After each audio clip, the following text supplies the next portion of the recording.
ကဲကြောက်ပတ်သည်နဲ့အလက်ဆန္ဒပန်ဒိုဂျာကတော့ပြန်လာပါပြီဂျော့ရှွာဘန်နဲ့ပွဲမှာဖြစ်ခဲ့တဲ့ကိစ္စအကုန်လုံးတဲ့ရှင်းပြီဗျို့တကဘာလုံးကဂျော့ရှွာဘန်ကိုဗျာပန်ဒိုဂျာကမတော်မဆဖြစ်လို့အနိုင်ရတာဆိုပြီးတော့လောင်ပြောင်ခဲ့တဲ့ကိစ္စเนาะလောင်ပြောင်နေကြတဲ့ကိစ္စတွေကိုပါအလက်ဆန္ဒပန်ဒိုဂျာကတကယ်ပဲဘာဖြစ်ခဲ့တာလဲဖြေရှင်းလာပါပြီပန်ဒိုဂျာကတော့ပြောပါတယ်ကွင်းထဲကိုဝင်ရောက်လာတာနဲ့ဒီနေရာကငါနေရာပဲဒီကပတ်ကငါကပတ်ပဲကွင်းထဲမှာဂျော့ရှွာဘန်ကိုလှည့်ကြည့်လိုက်တာနဲ့ဒီကလေးဝန်ကတချီအတွင်းမှာအမောက်သိပ်ပြနိုင်တယ်ဆိုတာယုံကြည်တယ်။ဒါကြောင့်မလို့လေကျွန်တော်ကချက်ချင်းပွဲစတာနဲ့ဝင်တာလို့ဒါပန်ဒိုဂျာကပြောလာခဲ့တယ်နော်။ဆိုတော့အခုဒီလက်မတော်မဆတာမဖြစ်ခဲ့လို့ရှင်ကျွန်တော်တရားရခိုင်တို့အာမခံနေတဲ့တချီအတွင်းမှာအဲ့ဒီကလေးကိုပွဲသိမ်းပြနိုင်တယ်တဲ့။ဒါမဲ့ဒါကလေ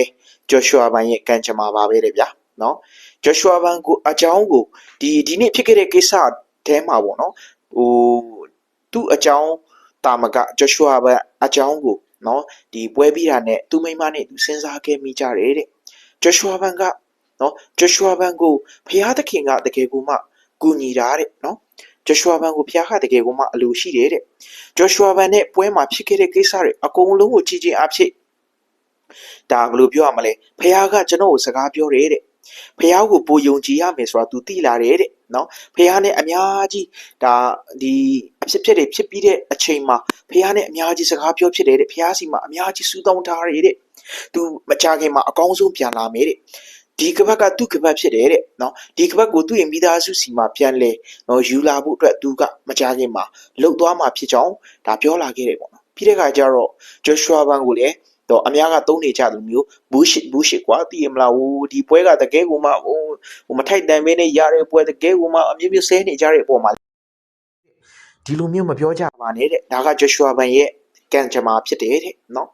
ဒါမဲ့ယုံကြည်တဲ့ကျွန်တော်သာဒီလက်မဖြစ်ခဲ့လို့ရှင်တချီတွင်းမှာအနိုင်ယူနိုင်တယ်တဲ့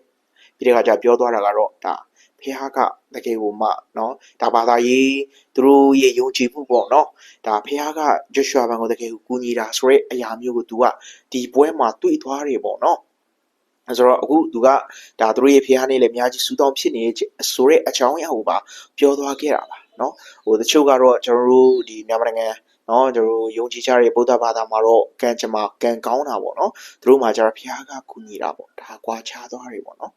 ဆိုတော့အကောင်းဆုံးပြန်လာမယ်လို့ဆိုထားရလာမယ့်လပိုင်းတွေမှာဂျော့ရှွာဘန်နဲ့ဒါပြန်ထိုးပြီးတော့ခမက်ယူမယ်လို့ကြေညာလိုက်ပါပြီနော်ပရိသတ်တရုပ်ဘလို့ထင်နေပြောခဲ့ကြပါဦး